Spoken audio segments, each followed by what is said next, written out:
Hey everyone, I know it's been a while. This isn't a solution for 9 o'clock orb, in case you're watching this video thinking that this is the solution. I'm sorry, we're still waiting. I'm gonna explain to you in this video why we're stuck and what we're trying to do, and maybe you can try help as well. After we finished the 8 o'clock orb, we were able to open up this enigmatic vault door, which revealed a bunch of new stuff for us. And of course, everything in this room is related to the 9 o'clock orb. We have confirmation on this.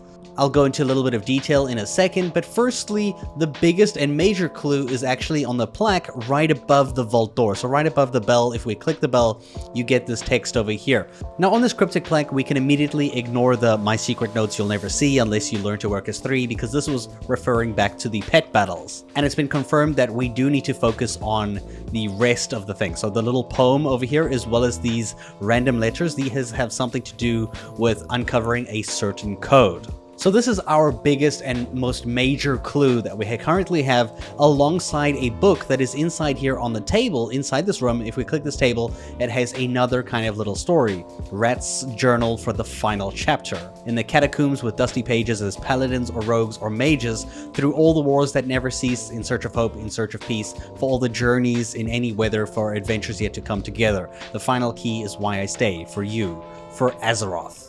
This is another huge part in figuring out a special code. Now, why do we need a code, you might ask? We have to make our way to Aj-Kahet, and in Aj-Kahet, remember where we found rats in this cave at Faerun's Advance, right at the top over here? We have to go ahead and return to this cave, because there is a secret in here that you might have been yet to discover. So if we go to the very, very back side of this cave, if you go in and you go to the right, all the way to the end over here, there's a little section over here that you can parkour and jump to the top. So over here, if we just go ahead and we jump up, and then we go ahead and we jump into this one over here, like this, we end up falling into Ratt's little lair over here. Now, inside this room, you're going to have to use your starry-eyed goggles, which has since been made a warband toy. So you're going to go ahead and you're going to use this. And standing at the altar, if you actually go ahead and just either zoom out or just look up, you'll see there is a console machine and a chest right above you.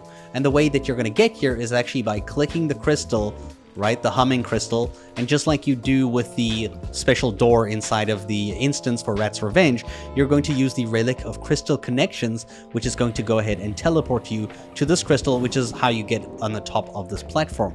At the top of this platform, you'll be able to interact with this console, which gives you the same kind of puzzle machine that we used in Orb number 8, where we have to type in a special digit code, right? So up to 9 numbers register for the different runes on the screen. We don't know if the password is going to be 9 directly. It might be more, it might be less. Currently, people are trying to figure out what the combination is to use on this machine in order to open it, and with a lot of failures. As you can imagine, it's been like over 2 weeks and nobody has managed to get the code yet. One theory that people are using currently is to track down every single one of these items to figure out where they come from. The portal in question does lead to a certain place, which does link back to this as a form of clue, which I'll show you in a second. The other theory that people are working with is by using this poem and trying to assign every different line to an older expansion, and in the order that it comes in with this like final chapter, to see what numbers you can get. Like,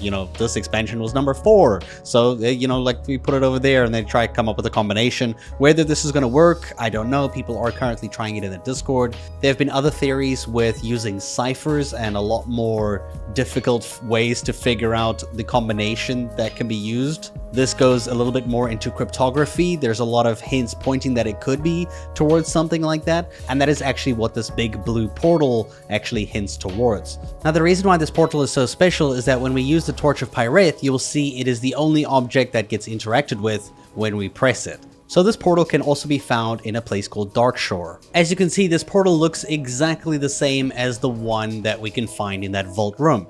Now, this is located over here in Kalimdor at the top left-hand side of the map here, where Darkshore is.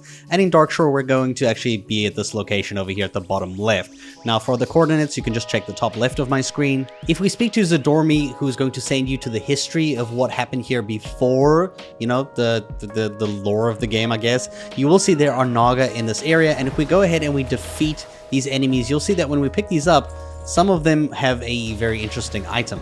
Now, when you kill the Naga near the Darkshore portal, there's a chance for them to drop items that are clues called the Indecipherable Plans, Indecipherable Pages, as well as Sand Shift Relic and Sand Shifters, which they've never dropped previously.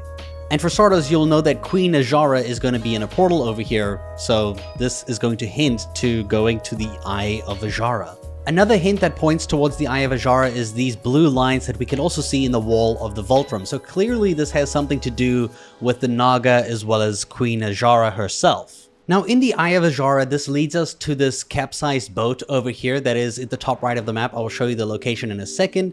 Now the interesting thing about this is that when you look up at the roof, you'll see here there's going to be stars that glow when we have our starry-eyed goggles active. That spells V-I-G. Vig. Now in the dungeon, this is located right over here in the top right corner. To get here, you just progress from the Serpentrix cave over here, and then when you come out this side, you're just going to go north around like this just to get here. And what people are doing now is they're taking this Vig to Veneria, I don't know how you pronounce this kind of cipher, and they're trying to figure out what to use this cipher on. Do we use it on the code above the door? But Ratt is known to have made a mistake, like somewhere along she's made a mistake somewhere. We don't know what the mistake is, we don't know what she's gotten wrong, and we just don't really know what we're trying to use the cipher on and figure out what we're trying to solve, essentially. So everybody's a little bit stuck and like all over the place currently, and that is why we're kind of stuck on this 9th orb.